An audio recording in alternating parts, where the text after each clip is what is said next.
Good morning students. आज हम अपना चैप्टर स्टार्ट करने वाले हैं, first chapter of class 7th geography, that is environment.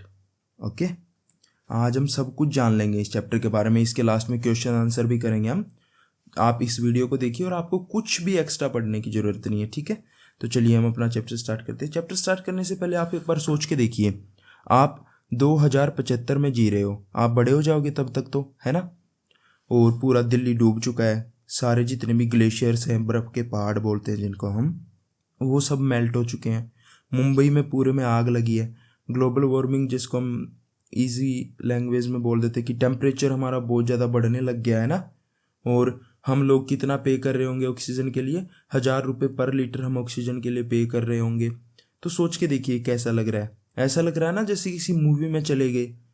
But अगर हमने कुछ कंट्रोल नहीं करा एनवायरनमेंट के बारे में तो कोई मूवी का सीन नहीं होगा, ये रियल में बन जाएगा 2075 तक, और उससे पहले भी बना सकते हैं। हम इस हिसाब से जा रहे हैं, ठीक है। तो अब हम अपने मेन टॉपिक पे आते हैं, जो कि है एनवायरनमेंट। एनवायरनमेंट, ये वर्ड हमें लिखा दिख रहा है, इसका मतलब क्या होता है एनवायरनमेंट का? इन ईजी लैंग्वेज, एनवायरनमेंट का मतलब वो हर चीज़ है जो भी हमारे आसपास है, ठीक है। जैसे कोई भी हमारा फेवरेट गार्डन हो गया, हमारे आसपास हमारा कमरा हो गया जिसमें हम रहते हैं, आपके पापा का कमरा हो गया जिसमें एसी लगा है ना, कितना अच्छा कमरा लगता है, और आपका स्कूल का फुटबॉल ग्राउंड हो गया। ये सब हमारे एनवायरनमेंट के पार्ट है। और एनवायरनमेंट को हमने 3 कैटेगरीज में डिवाइड कर रखा है, 3 कैटेगरीज, ठीक है। 3 कैटेगरीज में एनवायरनमेंट को डिवाइड कर रखा है, उसको हम अभी बहुत ही ईजिली जान जाएंगे।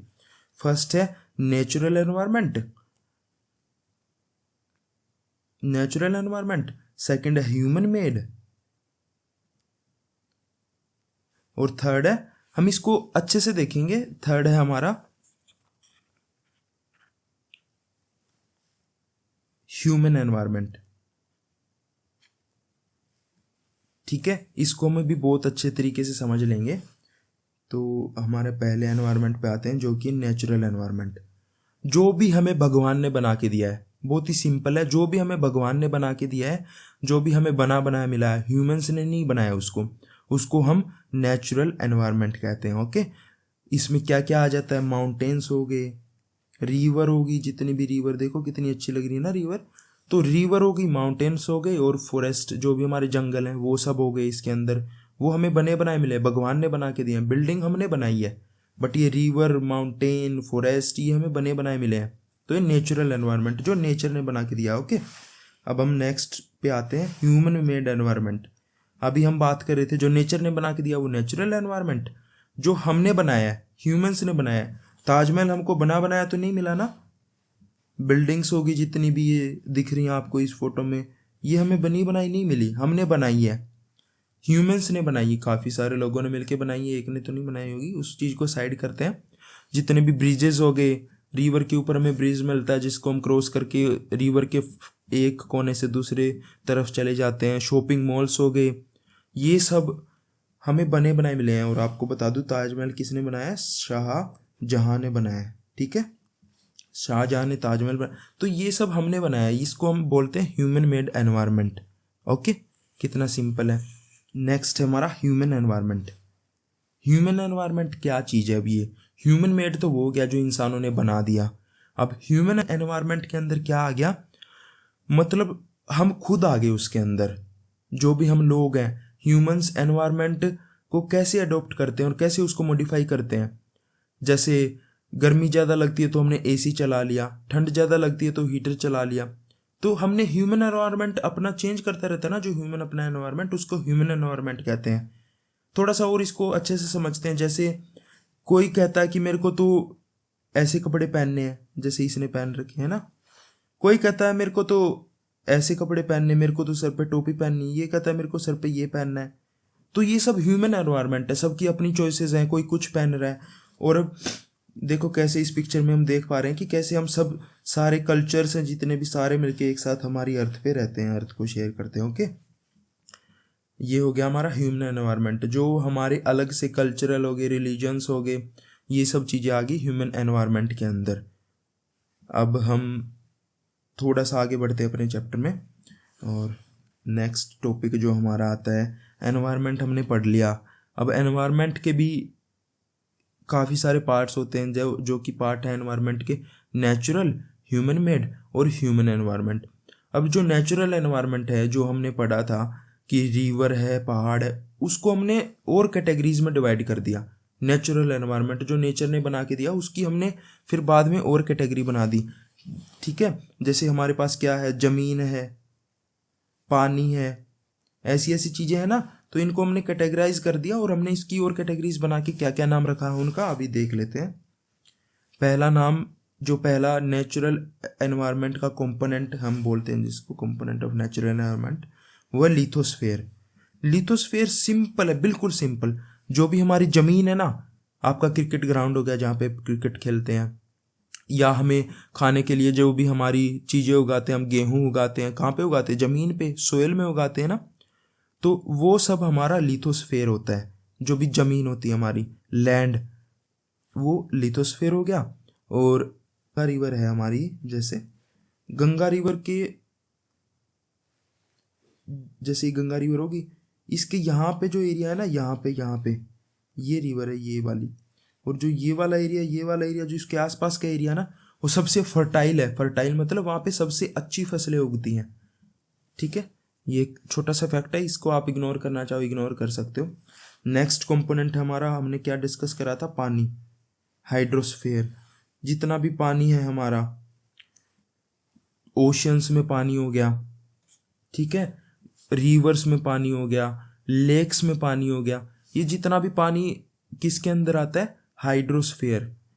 आपको एक इंटरेस्टिंग बात और बताता हूँ मैं आपको, जो गंगा रिवर है इंडिया की, वो पूरी दुनिया में सबसे दूसरे नंबर पे सबसे बड़ी रिवर है। ठीक है, बट इसका एक फैक्ट दूसरा है, दूसरा इसका साइड हम देखें वो क्या चीज़ है। दूसरे नंबर पे सबसे बड़ी रिवर है, बट सबसे पोल्यूटेड रिवर है। World's most polluted river is Ganga river. Okay, atmosphere, थोड़ा सा ऐसा नहीं लग रहा कि कुछ सुना सुना लग रहा है। एटमोसफियर जहाँ से हम सांस लेते हैं, हवा, जितना भी हमारे आसपास हवा है ना, उसको एटमोसफियर कहते हैं। एटमोसफियर की वजह से ही हम सांस ले पाते हैं। लेकिन अगर एटमोसफियर में काफ़ी सारा पोल्यूशन हो गया, धुआं आ गया, तो सोचो मास्क पहनना नॉर्मल हो जाएगा, क्योंकि धुआं आ रहा है हमारे नाक में, हम धुआं तो नहीं सूंघ सकते ना। हमको अच्छी क्लीन एयर चाहिए ब्रीथ इन करने के लिए, हमारे सस्टेन करने के लिए हम खुद को, तो हमें मास्क पहनना पड़ेगा हर टाइम, वो नॉर्मल हो जाएगा।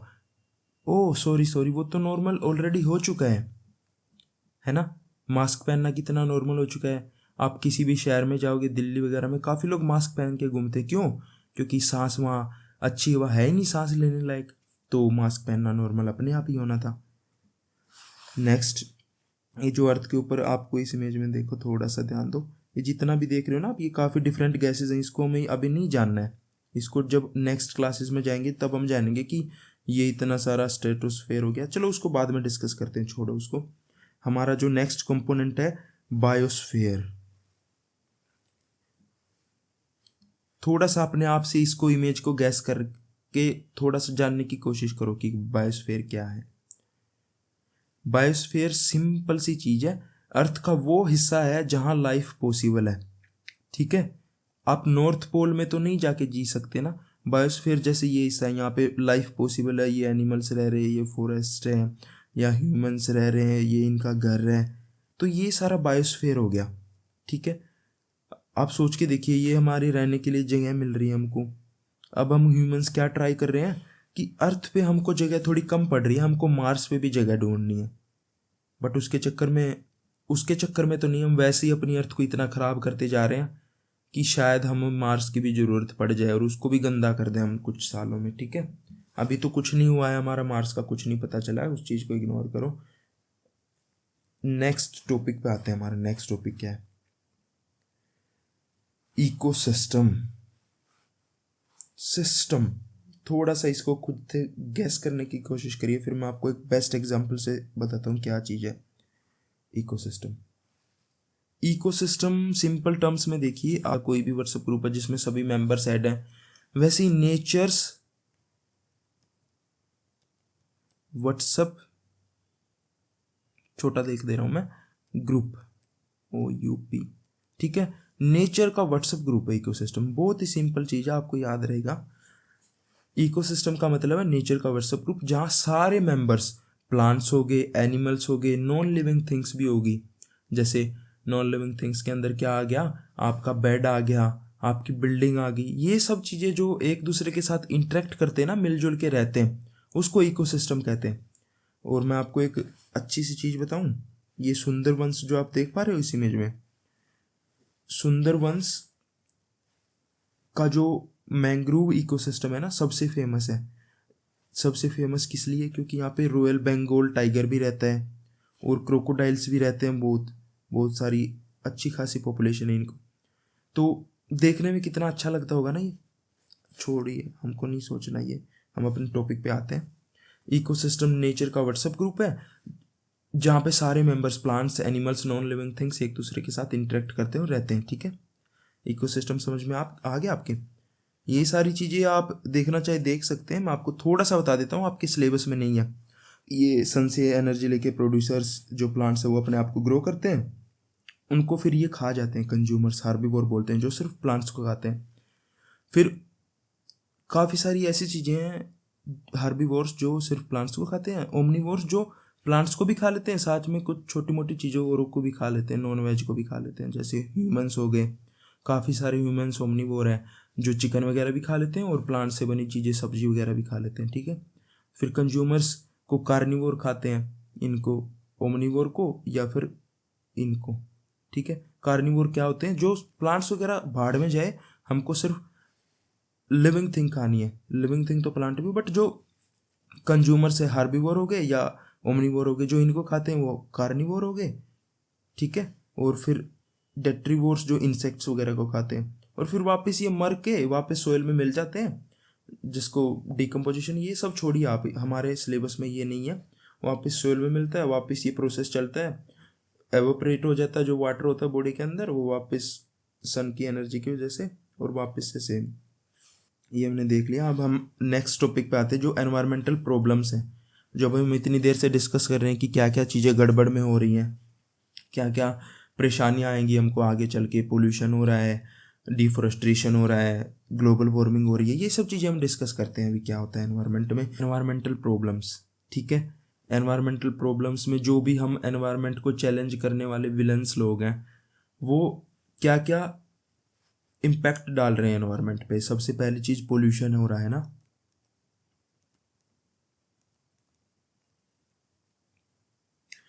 पोल्यूशन। पोल्यूशन, ये जितनी भी गाड़ियों से धुआं निकल रहा है, ये फैक्ट्रीज से धुआं निकल रहा है, ठीक है, इसकी वजह से क्या हो रहा है, बर्ड सारे मर के नीचे गिर जा रहे हैं, हमें सांस लेने में दिक्कत हो रही है, पेड़ों के सारे पत्ते झड़ गए हैं, है ना। ये आपको ऐसे नहीं लग रहा किसी मूवी का पिक्चर है, बट नहीं, ये रियल लाइफ में आप भी काफ़ी सारी फैक्ट्री एरिया में या आपके आसपास कोई शहर है वहाँ पे जाके देखोगे, सेम सिनेरियो है। बर्ड्स आपको मरे हुए नीचे गिरे मिलेंगे। बर्ड सब तो दिखने ही बंद हो गए, मर के गिर के बेचारे दिखने ही बंद हो गए, सोयल में मिल चुके हैं। आपको पेड़ों के पत्ते नहीं दिखेंगे वहाँ उस एरिया में। क्यों? क्योंकि वहाँ पे एयर की क्वालिटी इतनी बेकार हो चुकी है। आपको कचरा फैला मिलेगा, है ना, गाड़ियाँ मिलेंगी और वो पोल्यूशन कर रही होंगी, और ये फैक्ट्रीज से इतना सारा पोल्यूशन है। पोल्यूशन काफ़ी चीज़ों से होता है, उस चीज़ को बाद में डिस्कस करते हैं। एयर पोल्यूशन का हाल ये है कि सर्दियों में क्या होता है, फोग आ जाती है, बट दिल्ली में क्या चल रहा है, फोग नहीं, स्मोग आ जाता है। फोग, फोग क्रॉस स्मोग टिक, ठीक है, तो ये सिनेरियो चल रहा है, इस तरीके से हम चल रहे हैं। और कभी कभी तो ऐसा सिनेरियो, बर्ड्स भी बेचारे सोचते होंगे, ह्यूमंस ने अपने लिए तो मास्क बना लिया, हम कहाँ जाएं, हमारे पास तो मास्क भी बनाने की टेक्नोलॉजी नहीं है, तो बेचारे मर के नीचे गिर जाते हैं। देखो ये हाल हो गया है। तो एनवायरमेंटल प्रॉब्लम्स में पहली चीज़ हमने डिस्कस कर ली है, जो हमारा पहला टॉपिक था, पोल्यूशन।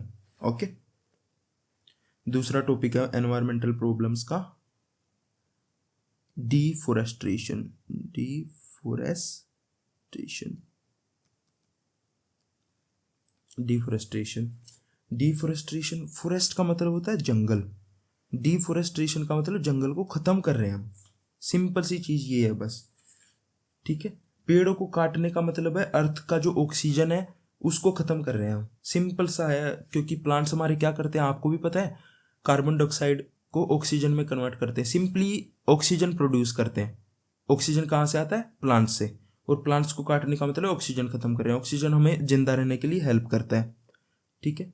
तो इमेजिन करके देखिए, एक दिन पेड़ प्रोटेस्ट करने लगेंगे, बेचारे कर तो नहीं सकते, बट उनकी इंटरनल फीलिंग यही है कि सेव मी, सेव ट्रीज करके ना बेचारे ये सोच रहे हैं। ये हम सब लोगों ने मिलके सारे पेड़ काट दिए, एक बचा है, ये कह रहा सेव मी। तो दूसरी प्रॉब्लम हमने डिस्कस कर ली। मैं आपको स्पेलिंग थोड़ी सही से लिख के दिखा देता हूँ ताकि आपको कोई कंफ्यूजन ना हो। डी लिख के FOREST, फॉरेस्ट एशन, डिफोरेस्टेशन। सिंपली इसके मतलब जंगल की कटाई। अब जो नेक्स्ट एनवायरमेंटल प्रॉब्लम है वो है ग्लोबल वार्मिंग, ठीक है। हिंदी में इसको बोलते हैं वैश्विक तापन, sorry if I am wrong. तो ग्लोबल वार्मिंग का मतलब है जो हर अर्थ का जो हीट स्ट्रोक है ना, वो हो रहा है अभी आज के दिन। ग्लेशियर्स पिघल रहे हैं। ग्लोबल वार्मिंग से क्या होता है? कार्बन डाइऑक्साइड बढ़ जाती है। कार्बन डाइऑक्साइड हमारे जैसे ये अर्थ है, ये यहाँ पे कार्बन डाइऑक्साइड है। कार्बन डाइऑक्साइड का काम क्या होता है? जो अर्थ से हीट एनर्जी आ रही है और सन से आ रही है उसको स्टोर करके रखना। अब हम कार्बन डाइऑक्साइड को बढ़ाते चल रहे हैं और कार्बन डाइऑक्साइड को जो ऑक्सीजन बनाते हैं प्लांट्स को, उसको हम कट करें तो कार्बन डाइऑक्साइड थोड़ी ज़्यादा नहीं हो जाएगी? इतनी की रिक्वायरमेंट थी, इतनी हो गई है, तो हीट थोड़ी ज़्यादा हो जाएगी। अब यहाँ पे पूरी में हीट को ज़्यादा स्टोर करती है, क्योंकि कार्बन डाइऑक्साइड का काम क्या होता है? वो हीट स्टोर करती है। कार्बन डाइऑक्साइड ज़्यादा, हीट स्टोर ज़्यादा। हीट स्टोर ज़्यादा से क्या होता है? गर्मियों में टेम्परेचर 50 डिग्री तक चला जाता है ना, क्योंकि कार्बन डाइऑक्साइड ज़्यादा हो रही है हमारे एनवायरनमेंट में, तो टेम्परेचर ज़्यादा होगा। टेम्परेचर ज़्यादा होगा, 1 डिग्री भी ज़्यादा हो गया, मान लो ग्लेशियर्स है कहीं पे, अर्थ का टेम्परेचर इंक्रीज हो रहा है, तो यहाँ पे मान लो ग्लेशियर्स थे, ग्लेशियर्स टेम्परेचर, बर्फ पिघलेगी क्योंकि टेम्परेचर ज़्यादा होगा, तो गर्मी होगी तो बर्फ तो पिघल जाएगी ना। तो बर्फ पिघल रही है तो फिर क्या हो रहा है? नदियों में ज़्यादा पानी आ रहा है। यहाँ पे मान लो नदी थी, नदी में ज़्यादा पानी आ गया और फिर वो फ्लड का काम करता है। तो ऐसी सारी चीज़ें, सिनेरियो एक साथ, सभी चीज़ें कनेक्टेड है। एनवायरमेंटल प्रॉब्लम्स जो हम देखते हैं ना, उसमें सारी चीज़ें इंटरकनेक्टेड है। ये ग्लेशियर्स आप इमेज में देख पा रहे हो, पेंगुइन्स वगैरह बेचारे मर गए हैं, क्योंकि ये तो बर्फ़ में रह सकते हैं, पानी में तो नहीं रह सकते। बर्फ़ पिघल गई है तो ये मर गए हैं। तो ये ग्लोबल वार्मिंग होती है, जो हमारा टेम्परेचर इंक्रीज हो जाता है ना अर्थ का, सिंपली उसको बोलते हैं ग्लोबल वार्मिंग। ग्लोबल मतलब जो ग्लोब है हमारा, ये ग्लोबल मतलब चारों ओर, और वार्मिंग मतलब गर्म होना, ठीक है। ग्लोबल वार्मिंग इतना सिंपल सा टर्म है, काफ़ी मुश्किल लगता है, मैं आपके लिए लिख देता हूँ। ग्लोबल वार्मिंग, ठीक है, ग्लोबल वार्मिंग। ये हमारा थर्ड पॉइंट था। पहला पॉइंट था पोल्यूशन, दूसरा पॉइंट था डिफोरेस्ट्रेशन, तीसरा पॉइंट है ग्लोबल वार्मिंग, ठीक है। ऑलमोस्ट हमारा चैप्टर खत्म हो गया। अब हम थोड़ा सा फन फैक्ट्स देख लेते हैं। क्या आपको पता है कि 66 मिलियन ट्रीज 12 घंटे में लगाए गए थे मध्य प्रदेश में 2017 में? एक वर्ल्ड रिकॉर्ड बना था, ठीक है। 2017 में MP में कितना अच्छा काम करा ना लोगों ने, 66 मिलियन ट्रीज प्लांटेड। एक दूसरा जो हमें अमेजोन रेन फॉरेस्ट, जिसको हम जानते हैं, एक फॉरेस्ट है, बहुत बड़ा सा फॉरेस्ट है, अमेजोन करके, अमेजोन नाम है इसका, आपको तो बस वेबसाइट का पता होगा, बट अमेजोन एक फॉरेस्ट है, सॉरी, अमेजोन एक फॉरेस्ट है। वो अमेजोन जो फॉरेस्ट है ना, उसको हम अर्थ के लंग्स कहते हैं। लंग्स का क्या काम होता है? एयर क्वालिटी को, अर्थ के लंग्स कहते हैं अमेजोन फॉरेस्ट को। क्यों? क्योंकि ये इतने ज़्यादा कार्बन डाइऑक्साइड को लेके ऑक्सीजन बनाता है। अगर ये खत्म हो गया ना, तो मान लीजिए हमारा कार्बन डाइऑक्साइड इतना ज़्यादा हो जाएगा एनवायरनमेंट में, ग्लोबल वार्मिंग, और ऑलमोस्ट चांसेस है कि शायद अर्थ का टेम्परेचर रहने लायक ना बचे, ग्लोबल वार्मिंग हो जाए, और काफ़ी सारे सिनेरियोज हो सकते हैं। और एक दूसरा फैक्ट है, बेंगलोर जो आपका शहर है ना, वो एक टाइम पे गार्डन सिटी नाम से जाना जाता था, बहुत सारे गार्डन्स होते थे वहाँ पे, बट आज के दिन क्या है, सारी ग्रीनरी खत्म हो गई है और अर्बनाइजेशन हो गई। अर्बनाइजेशन मतलब अर्बन बिल्डिंग्स बन गई हैं, बहुत सारे लोग जाके वहाँ पे रहने लग गए हैं, पॉपुलेशन डेंसिटी बढ़ गई है, ठीक है। और अब हम एक छोटा सा सॉल्यूशन देख लेते हैं कि इतनी सारी एनवायरमेंटल प्रॉब्लम्स हो रही हैं, उसको हम सोल्व कैसे कर सकते हैं। तो कैसे सोल्व कर सकते हैं? देखो, ये आप एनवायरमेंटल एक सुपर हीरो बन सकते हो। डस्टबिन का यूज़ करो, पेड़ लगाओ, सिंपली हम लिख के दिखाएं इसको, क्योंकि आपका एक क्वेश्चन हो सकता है। प्लांट ट्रीज, पेड़ लगाने से हम सॉरी तो पहला हमारा क्या पॉइंट हो गया, हम कैसे एनवायरमेंटल प्रॉब्लम्स को रोक सकते हैं, कैसे हम सुपर हीरो बन सकते हैं। पहला प्लांट ट्रीज, पेड़ लगा के। दूसरा पोल्यूशन को कम करके, जो पोल्यूशन हमारा इतना सारा हो रहा है ना उसको रिड्यूस कर सकते हैं हम, रिड्यूस पोल्यूशन। सेकंड पॉइंट हो गया हमारा।